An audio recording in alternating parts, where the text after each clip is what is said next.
Hey everyone, Couch Investor back to another video for today. So, is Elon Musk going to leave Tesla? Well, to answer that question already right now, my answer here is no. Or at least not in the short term. Now, why am I asking this question? Well, because in the last couple of days, there has been a lot of chatter on X. This is a very important part of the video. There has been a lot of chatter on X, people, investors, talking about the fact that Elon is still yet to get a new compensation plan. And maybe that's why we're not seeing him as excited as before. Maybe we're not seeing talk about Tesla 24/7. That's why he's focused more on SpaceX and X, etc., etc. Remember, investors started the conversation. And so Elon Musk found a tweet and he answered the following. I am uncomfortable growing Tesla to be a leader in AI and robotics without having 25% voting control. Enough to be influential, but not so much that I can't be overturned. Unless that is the case, I would prefer to build products outside of Tesla. You don't seem to understand that Tesla is not one startup, but a dozen. Simply look at the delta between what Tesla does and GM. As for stock ownership itself being enough motivation, Fidelity, and other own similar stakes to me, why don't they show up for work? It is also very important to note that Elon does not get a salary. Very important to note. So basically, he is working for free. Despite what you might say and think right now, yeah, but he gets shares, he gets this, he gets that. Okay, but we know that Elon loves new endeavors, and those endeavors usually cost a lot of money, right? Twitter being one of them. And Twitter is also one of the reasons why he currently does not have around 25%. So, of course, that's on him.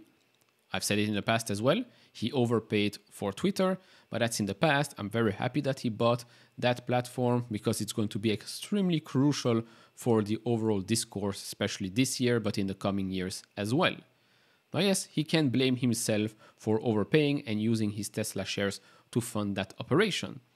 But he is still working for free. Nobody that I know will be working for free so many hours a day, every week, every year for countless years. Just doesn't make any sense.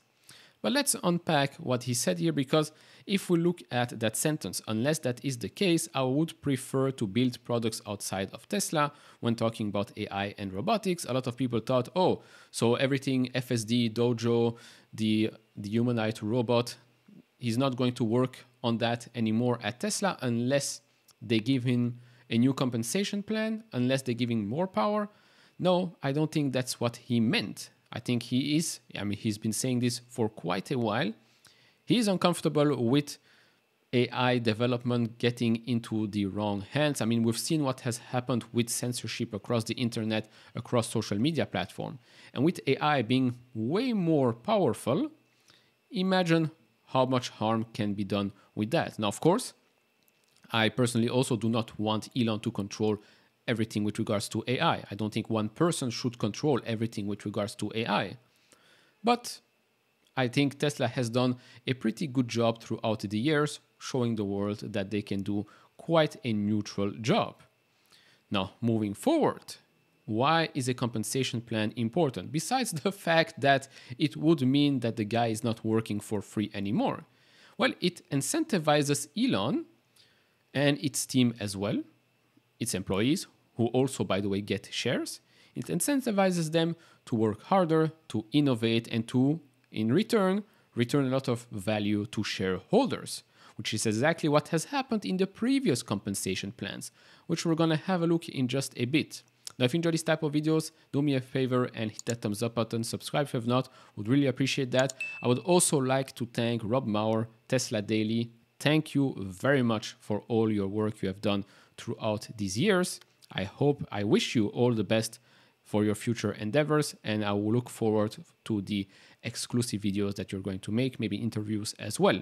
And for those of you that are still watching, if you want to support me even further, do check out the link down in the description and in the pinned comment to get a top 10 best stocks to buy now, or go to fool.com/couchinvestor. Thank you very much. Now, I did make a post on X explaining my thoughts and putting all the puzzle pieces a bit together. So let's start by saying that Elon did not come out with this discussion. Shareholders started to talk about that and he provided an answer. Now, while some investors might not have liked the answer because this might allude to the idea that Elon doesn't care about Tesla anymore, I find that idea laughable. How many of you are willing to work without getting compensated for it? Probably not a lot of us, right? But Elon is filthy rich and owns a lot of Tesla shares. That's an argument that I've seen countless times in the comments. Yes, but Elon doesn't get paid a salary, and most of his endeavors cost a boatload of money, aka Twitter. He shouldn't have sold shares to buy Twitter. Like I said, I know, but thank God he did. Moving on to the compensation plan. Some people seem to misunderstand what that means and or what Elon meant. As per Elon's word, he put compensation plans in quotes because from my standpoint, this is primarily about ensuring the right amount of voting influence at Tesla. If I have 25%, it means I am influential, but can be overridden if twice as many shareholders vote against me versus for me. This is what I added. This is what F shares are for. Palantir CEO Alex Karp knew what he did, and plenty of other CEOs there as well. Elon also made sure to convey the message that the board is great and that the reason for the delay of a new compensation plan is because of a lawsuit, the Delaware compensation case, that is yet to be decided. Now, for those who complain about the fact that you will be diluted because of a new compensation plan, let me explain how that works. Yes, dilution will happen, but there are specific goals that need to be reached for Elon to get compensated, as we've seen in previous compensation plans. When the goals are reached, you as a shareholder are also gaining from it. We're going to have a look at the compensation plan in a bit. So yes, if I get diluted, but my returns are 10x over time, why should I complain? Another way to get Elon to around 25% is obviously a much easier way, rewards shareholders instantly and increases Elon's share as well, and that's share buybacks. Maybe that will happen, maybe that won't happen in the near term, but in the long term, that will happen for sure. I'm still mind blown by the amount of people that would work for free. The bigger question Tesla shareholders should ask is what if Elon Musk leaves the company or does not have enough control of it? Let me know in the comments below. Now, moving on to the compensation plan. This was back in 2018. So Tesla today announced a 10-year CEO Performance Award for Elon Musk with vesting entirely contingent on achieving market cap and operational milestones that would make Tesla one of the most valuable companies in the world. In order to fully vest, Tesla's market cap would have to grow $650 billion, an increase of almost $600 billion, and important revenue and profitability goals would also have to be achieved. Elon will receive no guaranteed compensation of any kind, no salary, no cash bonuses, and no equity that vests simply by the passage of time. Instead, Elon's only compensation will be a 100% at-risk performance award, which ensures that he will be compensated only if Tesla and all of its shareholders do extraordinarily well. Because all Tesla employees are provided equity, this also means that Elon's compensation is tied to the success of everyone at Tesla. Very important to note. Then, CEO Performance Award details. The Performance Award consists of a 10-year grant of stock options that vest in 12 tranches. Each of the 12 tranches vest only if a pair of milestones are both met. And here it is. So, tranches 12 stock options tranches, each equal to 1% of total outstanding shares as of January 21st, 2018.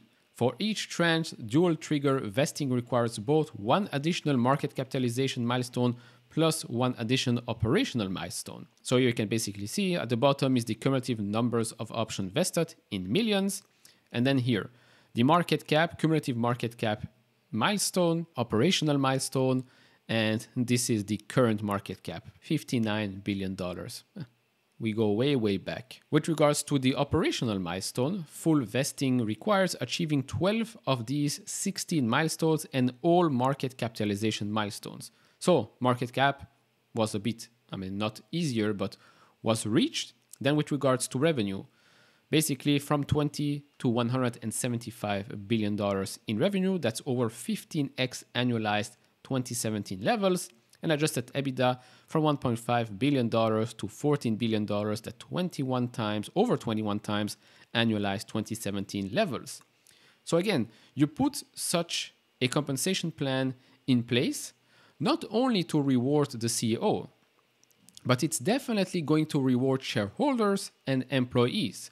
Because if the next compensation plan, right, you have, let's say, market cap goals of Tesla becoming the most valuable company. So let's say 10 years, it has to be, if Apple and Microsoft, Aramco are around $3 trillion or so, 10 years from now, let's do $5-6 trillion. I don't know. I'm just putting numbers out there. Revenues, $500 billion, maybe $1 trillion. I mean, again, I'm just putting numbers out there. But the numbers in the compensation plan are going to be so big. The profitability of the business is going to be incredible, not something like we've never seen before. Maybe it's going to be the amount of cars that they will have to be producing, delivering each and every year, the amount of robots, gigawatt per hour, etc., etc. Those will probably go into the operational milestones. So if he reaches that milestone, you as a shareholder are going to be winning and winning big, because if that milestone gets reached, then that means that the business is doing extremely well. And if the business is doing extremely well, the stock's performance usually follows. If he doesn't reach the milestones, well, he doesn't get paid. So you see the win-win situation here. I just don't understand why everybody is complaining. The guy is working for free and working more than probably all of us together on SpaceX, on Tesla, Neuralink, X, you name it. So why not? Why not make a new compensation plan? Of course, right now there's still that lawsuit. So why not? I mean, they can't do anything right now, neither he or the board. They just have to wait and wait it out, actually. So we'll see. But overall, this whole thing is way overblown. I mean, yes, could he have written a better comment saying that if I cannot do this inside of Tesla, I will take it outside of Tesla? Yes, maybe, but I think by now we know that Elon is not, let's say, a diplomatic communicator. Maybe in his head it sounds better than when he writes it on X, but I think he did a good job explaining the full story in the following comments. So, coming back to the question at the start, is Elon going to leave Tesla? Probably not in the short term, but is he going to be CEO of Tesla forever?